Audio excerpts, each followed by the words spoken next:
Hello दोस्तों। आज मैं आपको द हिडन हिंदू पुस्तक का पहला अध्याय अज्ञात सफ़र सुनाऊंगी। मुझे आशा है कि आप ध्यान से सुनेंगे, कहानी को रोचक ढंग से और लाइक शेयर सब्सक्राइब करेंगे। यह गर्मियों के उन दुर्लभ दिनों में से एक था जब सूर्य का प्रकाश अपने अधिकतम स्तर पर नहीं था। नीला आसमान और सुबह की हवा तरोताजा कर देने वाली थी। केवल एक हेलीकॉप्टर की आवाज़ उस शांतिमय वातावरण को भंग करने के लिए काफ़ी थी। इस उत्तम नज़ारे के बीच हेलीकॉप्टर में एक आदमी बेहोश और बेखबर लेटा हुआ था। चार बंदूकधारी उस पर ऐसे आंखें गड़ाए बैठे थे मानो अनंत काल से उसकी आंखें खुलने की प्रतीक्षा कर रही हों। उस आदमी का चेहरा सफ़ेद रंग से पुता हुआ था और उसकी दाढ़ी मूछें असामान्य रूप से बढ़ी हुई थी।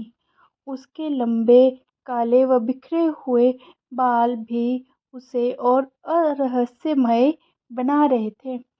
40 साल की उम्र के लिए वह काफ़ी जवान प्रतीत हो रहा था।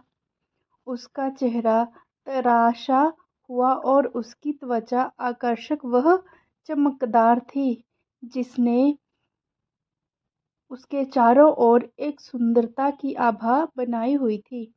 उसका शरीर हेलीकॉप्टर की ध्वनि पर हिचकोले खा रहा था और वह जब भी हिलता उसका शरीर हवा में राख के कण छोड़ता जाता। उसकी बेहोशी उसके आसपास के लोगों को यह सोचने से नहीं रोक रही थी कि वह कौन है।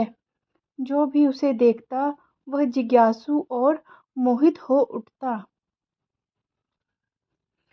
पायलट ने घोषणा की, 3 मिनट में रॉस द्वीप पर लैंडिंग करेंगे। रॉस द्वीप अंडमान द्वीप समूह का सबसे सुंदर द्वीप है। यह पोर्ट ब्लेयर से 2 किलोमीटर दूर पूर्व की दिशा में स्थित है।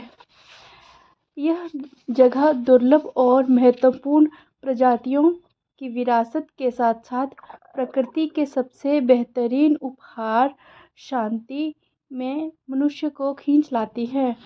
द्वीप की सुंदरता के बीच एक गुंबद के आकार का उच्च तकनीकी सुविधा केंद्र था। विशुद्ध रूप से अनुसंधान के उद्देश्य के लिए पृथक भूमि पर बनाया हुआ शानदार साम्राज्य वैभवशाली पुरुषों को भी प्रभावित कर देता था। नवीनतम एवं आधुनिक तकनीक से लैस यह सुविधा केंद्र अत्याधुनिक तटीय और समुद्री निगरानी प्रणाली का दावा करता था।